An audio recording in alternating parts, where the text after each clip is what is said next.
Hello, fellow crypto degens. I really need to talk about CBDCs and the danger they pose um, to individual freedom, right? I mean, they really would take away an extreme amount of freedom from us. If you think about it now in a society where we have cash, there can actually be an underground market. People can do transactions cash based without anybody else knowing.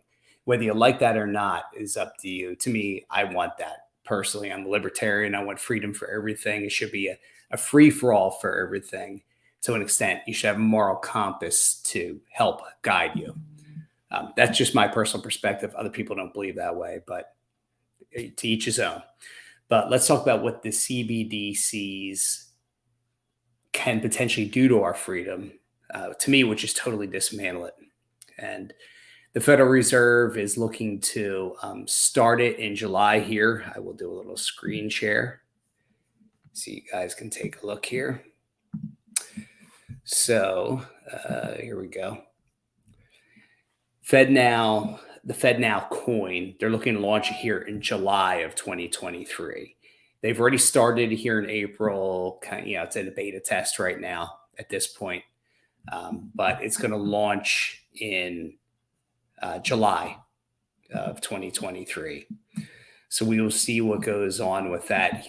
But it's something I am not real happy about. It's something I don't think we need. And let's talk a little bit about some history here with how it's already going with Nigeria has their own. And I'm going to get into what's going on in Nigeria. So they are a society that has 55% of their citizens that are unbanked. So they're really trying to push them in, and it's much harder than it is in the U.S. Most people are banked in the U.S. There's far less unbanked people. So for them, it's been a little bit different. And their CBDC launch has created issues for them because they have now rapid inflation, greater inflation than they've ever had in their history. So what they're trying to do is they're trying to financially incentivize people to use the CBDC, whether it's giving them discounts when they're purchasing on something or giving them some extra, whether it's universal basic income, which I don't know if they do have anything like that. They might have some sort of welfare. From what I understand, they do have some welfare, and that's how they're sending payments. And I would assume that they would do the same thing here in the States when they create the CBDC. I think it'll transition from our current financial system based on banks, cash, to the new financial system, which would be the Federal Reserve, direct to citizens here. So you take out the banks as their intermediary. Now, just banks are going to still be around. They're going to still have their place. It's just they're going to have far less power. The central bank is going to have total control now. And of course, that's a fear that any of us should have, central bank controlling anything here. But let's talk a little bit about what it could cause, how they can control things. So what they can do, if you go back to Canada about a year ago when the truckers were protesting what the government was doing, and people were given funding their GoFundMe and their bank accounts were being seized. Well, that took an extra layer, an extra step for them to get to the banks. Now, if they control it directly, they can just cut you off right there, penalize you, stop you from being able to have any funds in your account to use for anything. So it just makes control for them much simpler, which would not be good. They can shut down anything. And in China, they're using it with the digital yuan. They have people out protest and they have facial recognition everywhere, and they're shutting down these people's wallets everywhere. So they can't even get on a train to go back home. You talk about total control. That's what these things allow. When you talk about economic control, that's total control over people. Because if you can't buy food, if you can't buy items you want, you are under complete control. You are under the thumb of the government, and they will dictate everything to you. You just don't want that. That's personal freedoms being wiped out. And we are very close to having that happen here in the States. And the CBDC is going to run side by side with the current system for a period of time. And I would assume probably at least a year. It'll run side by side, if not longer. And in 2024, later, 2025, I imagine they'll just roll everything over to the FedNow coin. And there's ways for us to get around it. So those of us that are cryptos, it's very simple for us to get around it, right? We have Bitcoin, or we have Litecoin, or Ethereum, or Digibyte, whatever we have, and we could utilize those for transactions. Bitcoin's getting easier and easier with the Lightning Network to do transactions on. So we're going to be able to do this more seamlessly, more easily, and we control those, right? There is no intermediary with Bitcoin. There is no third party. It's a trustless network. So we don't have to worry about any of those things. That's why I really like it a lot. And Bitcoin Cash, similarly, and Bitcoin Cash is used very easily for transactions because it's bigger blocks in the blockchain and much faster transactions, much less costly. Bitcoin will probably get there as well, but Bitcoin Cash is doing it right now. And I believe it's still the most transacted blockchain on Earth.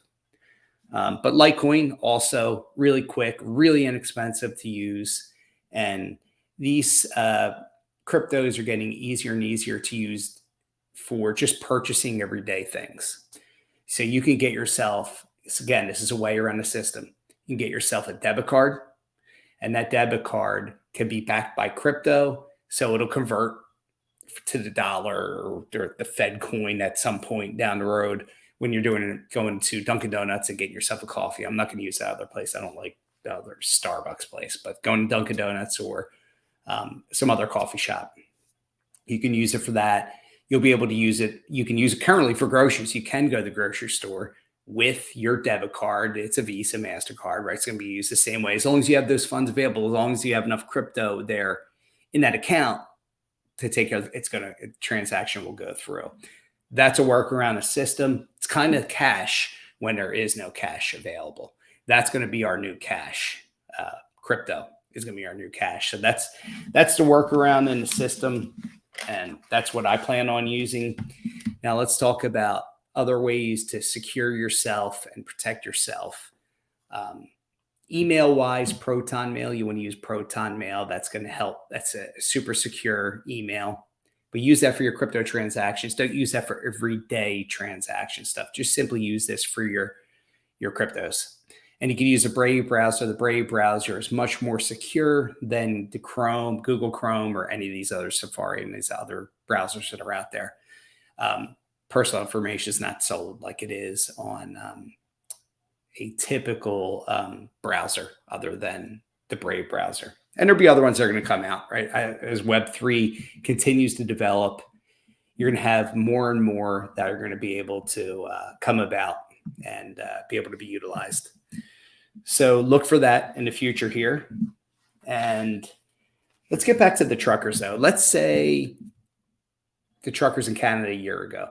Let's say you donated to the GoFundMe, or even if, let's say, you donate to a church that they don't agree with, that the government doesn't agree with, they can then penalize you. In Canada, they did it really easily. In the States, it might be slightly harder, but I don't think at this point it's going to be much harder than what they did in Canada. Our rights have been eroded so quickly over the past decade plus, really since 2000, since 9/11. Our rights are just going down the drain at the most rapid pace I've ever seen in my life. Our freedoms have just been washed away. So work around the system, have your own, use cryptos, minimal amount on that debit card, because that debit card is still at risk. They're still at risk for fraud, still at risk for a shutdown, because that's still with a centralized exchange, wherever you're going to have that with. It's not like it's in your cold storage wallet, like or hardware wallet, like the Trezor or Ledger. You want to hold the majority of your cryptos in that. That's the most secure. Nobody can get to it, right? That is the most secure off network. You want to do this stuff off network as much as possible, as things are changing rapidly. So how are they going to hook us and get us to use these CBDCs? Well, they're going to hook us by giving us discounts on items when you purchase using the FedNow coin, right? You might be able to buy something that's, say, $10, and you might only have to pay 9 for it. You get a discount using the Fed Now coin. They're going to utilize that. They're definitely going to do it for, let's call it, with the Inflation Reduction Act, which really just means more inflation. When you pump more money in the system, you're going to get more inflation. So you're going to, they'll try to do it to hedge inflation, and they'll say inflation is running at 6.5%. They'll give you a 6.5% discount, maybe to use the Fed Now coin. They're just going to make it really easy for you to utilize them and do them and accept them. Maybe they start, they're probably going to start with welfare and those kind of things for people. And maybe there'll be universal basic income, UBI. I imagine it's coming soon. And I imagine a financial crisis is coming soon, which will allow them to more easily transition to the Fed Now coin. With what they're doing, I fully expect them to raise rates today, interest rates, short-term rates, the Federal Reserve. If they do that, it's going to be catastrophic to our economy. Think about the timing now. We're in May 3rd. They raise those rates. The economy really starts to tumble. Let's say it tumbles fairly quickly. And guess what? We're in July when everything's hitting the fan, unemployment's going up, and they have this Fed Now coin, and they're ready with it, and they're ready to just come aboard with it. That's kind of their plan. They create and manufacture these crises. They're all fabricated by the Federal Reserve. Every crisis we've had economically since 1913 has been created by the Federal Reserve and will continue to be created as long as the Federal Reserve System is in place. They create the crises. They create the inflation, and which we shouldn't ever have to worry about inflation. We should be able to keep things fairly stable, but they want inflation because they make more money out of it that way. Let's go back to 1969. Most people don't realize this in the US, but there used to be $500 bills, $1,000 bills, and $10,000 bills. 1969, they got rid of them all and went down to the highest denomination being a $100 bill. So I never saw anything more than a $100 bill in my life, being born in 73.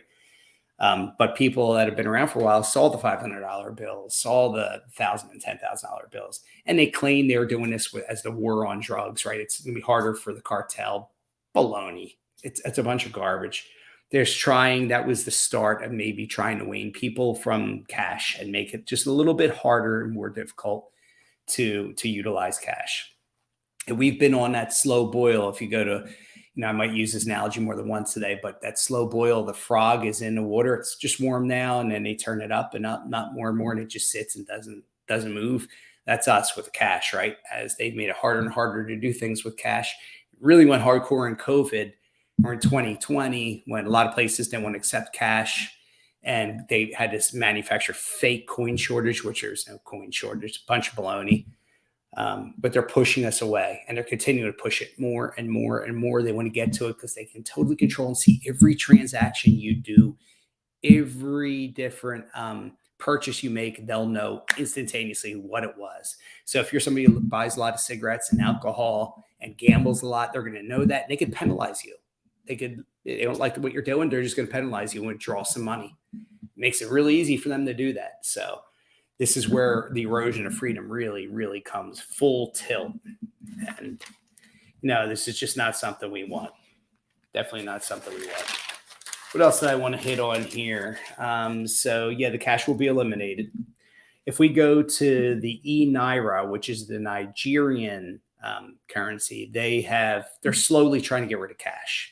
Being that 55% of people are unbanked in Nigeria, it's a much more difficult process for them to go cashless. So it's a period of time it's going to take. And they've had a lot of civil unrest because of this too. This has caused a lot of problems there. And we will have civil unrest here if we have an economic crash and they switch to this, and you're going to have people just not happy with it, right? There's a lot of people who are still unbanked. I mean, small percentage of people here, but there are people. And they are the lower income people, and they're more likely to riot and cause problems because they don't have enough money, enough food, and all those things. And they become desperate. Desperate people will riot. It's just simple, fact of life, unfortunately. So I could easily see them making it much more difficult to buy cryptos moving forward too, with the advent of the CBDC. Right now, you can utilize your credit card on some of the exchanges or your debit card. But with the Fed Now coin, they might make it, guess what? We don't even need to make a law on this. We just decided we're not allowing you to do transactions on Coinbase or Binance or Kraken or whatever else you use out there. for your exchange. And then how do you do it? How do you work around the system when it gets to that point when you can't buy more cryptos and the crypto market's riding up? But there are ways around it. You can sell different assets in exchange for Bitcoin or Litecoin or others, Ethereum, even if you wanted to. Ethereum is very costly to transact, so I wouldn't recommend doing that. Bitcoin, Litecoin, Bitcoin Cash, Digibyte going to be your inexpensive ones to transact. Down the road, XRP and some others as well. So this will be your workaround for it. So if you sell a property and let's say you're selling a piece of real estate and you don't want all that cash back, you don't want to come down the Fed now coin. Let's say you decide work with the buyer to pay you in Bitcoin. There's always workaround. There's always a way around the system. So get paid in Bitcoin, push that Bitcoin, then you can turn that Bitcoin in other cryptos if you want through the DeFi space, decentralized finance space, where you could swap them. You could send them to an exchange. You could send them to a company like Caleb and Brown out in Australia, where they can convert them for you. They can also send cash back as you need it from it. So Caleb and Brown is an Australian firm, by the way, a very good firm. They're over the counter, so you don't have the same issues that you have in Binance and in Coinbase and Kraken and some of these others. When the markets lock up, when it gets really volatile, you won't have that same thing happen with Caleb and Brown. It's going to be an easier transaction. Yeah, they charge a lot.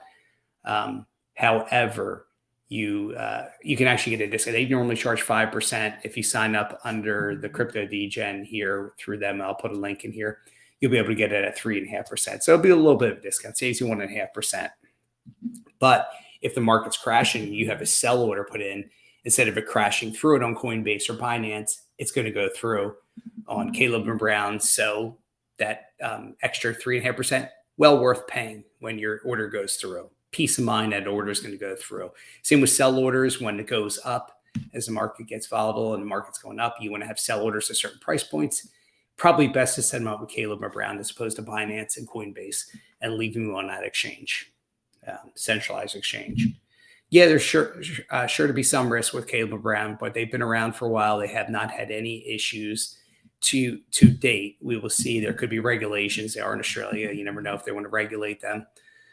But there is that risk. There's risk with anything, though. Understand that here. But there's huge risk with the CBDCs and what they can do and control our life and really make things very, very difficult for us. And unfortunately for the older generation who's not good with technology, cryptos isn't an option right now until they can put it in their bank account. And we're coming there. Bank of America and others are working on where they can actually custody cryptos. Fidelity's working on it for your retirement accounts where they can custody them for you. So it's coming. It's probably in the next couple of years, those things will be able to happen, and you're going to be able to have the transaction are just going to be a lot easier. Let's put it that way. There's going to end up being a lot easier. Let's see, what else can I hit on here? Here's another thing that's going to potentially happen. They're going to be making it more difficult for us to buy cryptos as individuals down the road here. You're going to end up having to have them whitelisted and owned corporately. So I'd recommend creating a decentralized autonomous organization, a DAO. And you can do an LLC, DAO LLC in Wyoming. I think there might be another state that's still in them. We're trying to get them set up right now, but you can at least do them in Wyoming right now. I do have one set up where I could purchase, buy, and sell my cryptos through that LLC. So that's a nice little benefit there for you. So look at that as a potential for the future, right? Create your own, prepare for it, just be ready for it. It's going to happen. You can create an LLC fairly quickly, fairly inexpensively, but make sure you use the right company to set that up for you. Capital restrictions. One of the things you really have to worry about with CBDCs, again, they can restrict what you buy and everything, but they can restrict what you withdraw. And they have put capital restrictions there to reduce their cash withdrawals and also have limits on how much they can transact in a day. And who wants limits on what they can do? If your money, if that's your funds that you have earned rightfully, you would be able to utilize them as you see fit, not as some other third party sees fit. This is why the cryptos are so important. Control is in your hands with the cryptos. Control is in the government's hands with the CBDCs. You just don't want that. We don't want to be reliant on the government to tell us what we can and can't do, what we can and can't buy. We want our own freedom. So again, just go over what and do some research on this. Look at what the ENAIRA, ENAIRA, that's the digital CBDC for Nigeria. Look at what's going on there. Look at some of the unrest and the issues that's caused, and just know that it's coming to a theater near you here once that's instituted in July. I'm not saying we're going to have unrest or anything like that during that time. It's going to take a period of time for that to happen. And they're going to have to put restrictions on, impose, and make things difficult. So where we will protest, hopefully peacefully protest. So look for the rates to probably be increased by 1/4 point today, which will cause more bank failures. Again, regional bank failures is what's going on. So you have the smaller banks who don't have as much cash on hand and have had more of the 30-year T-bonds at bad rates, and now they've been devalued tremendously coming about. So you have that issue happening. You have these big banks looking to try to buy these smaller regional banks at a discount. And when they go belly up, that's how they get them a discount. JP Morgan's will be looked at to buy more up. Because look at the regional banks and what do they fund? A big part of their portfolio is commercial mortgages, and commercial mortgages in retail, in industrial, commercial mortgages, some residentially. They don't really do residential. They don't do the big apartment complexes so much. They really do more industrial. They do more retail and office space. And what's getting hammered right now in the commercial space? Retail and office space. And that's going to continue to get worse and worse and worse as the future moves on here. All right, I'm going to stop sharing that there. As it gets worse, these banks are going to start going belly up. Here's your crisis created by the Federal Reserve, and the banks are going to be big banks will buy up all the small little banks for pennies on the dollar, and major unemployment is going to end up happening because of all this turmoil and fear of the banks. And guess who's there to be the savior now? The firefighter. After they lit the fire, the Federal Reserve lights the fire, and then they're there to pretend like they're putting it out, like they're the good guy. Yeah, they're the arsonist, looking to burn everything down and go from one financial system, the old one, to the new financial system. We will be heading that way. It is a blockchain-based system, blockchain-based CBDCs, blockchain is cryptocurrencies, all these things. Everything's going to end up being on a blockchain. NFTs, everything's going to be an NFT. Your cell phone is going to be an NFT. Your computer is going to be an NFT. Digital music already is NFTs. Artwork obviously is NFTs.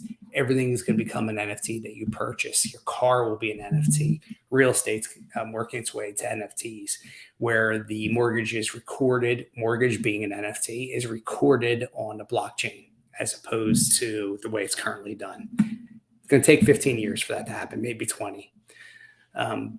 Maybe quicker as technology gets quicker and quicker and quicker. We have AI eating up jobs, right? And how much more is that going to eat up jobs between now and the end of this year? We're already seeing it doing it. And you can eliminate journalists and just have AI write articles based on info. And it's probably more accurate and better than what the crappy journalists are putting out there. So that's where things are headed, guys. The CBDCs are not good, nothing but bad for us. Not avoid them. Okay. And one more point I did want to make. Take advantage of them. Take those incentives they give you. Utilize them. Use them for day-to-day stuff that you're buying, your car payment, your mortgage, paying any taxes, paying whatever you're paying, your normal stuff. Then when you want to buy, if you want to buy alcohol or these other things, try to utilize your crypto. So you're off the grid there. So they're looking at you because social credit score will eventually come. If they're looking at the social credit score, you're going to look better when you're not buying alcohol or tobacco products or gambling. Like I said, utilize your crypto stuff for that. Protect yourself. Put up a veil in front of yourselves and make you look better than maybe you actually are, but better to the government so that they don't impose restrictions on you and you look like a good citizen who's abiding by them and doing what they want, even though you're doing stuff kind of like with a cash society where you're doing stuff with cash they don't know about. And they will know about if you're using Bitcoin. Don't be wrong, because they can track that. I mean, at the wallet that you own, it is trackable. The only way they can is if you use a crypto called Monero, which is completely traceless. So if you want to do some stuff like that, that you don't want anybody to know about, then you can use Monero for it. But I wouldn't use Bitcoin for that. But if you're just buying a 6-pack of beer, or case of beer, whatever, you can go ahead and use your Bitcoin and all those other ones. It's not that big of a deal. All right, guys, that's pretty much all I want to hit on today. I'm going to do a little bit more of these different things on CBDCs as we get closer here. And I'm also going to be doing deep dives into some of my favorite projects. First up will be Theta. Then I'll be getting into Bitcoin, Bitcoin Cash, Cardano, XRP, XLM, Polkadot, Litecoin, and others. Many, many, many others. Persistence, which most people don't know about. But I'll be getting into these in the near future here. Look for more stuff coming up in the upcoming weeks. All right, guys, enjoy the rest of your day, and hopefully you got a lot out of this video. Thanks.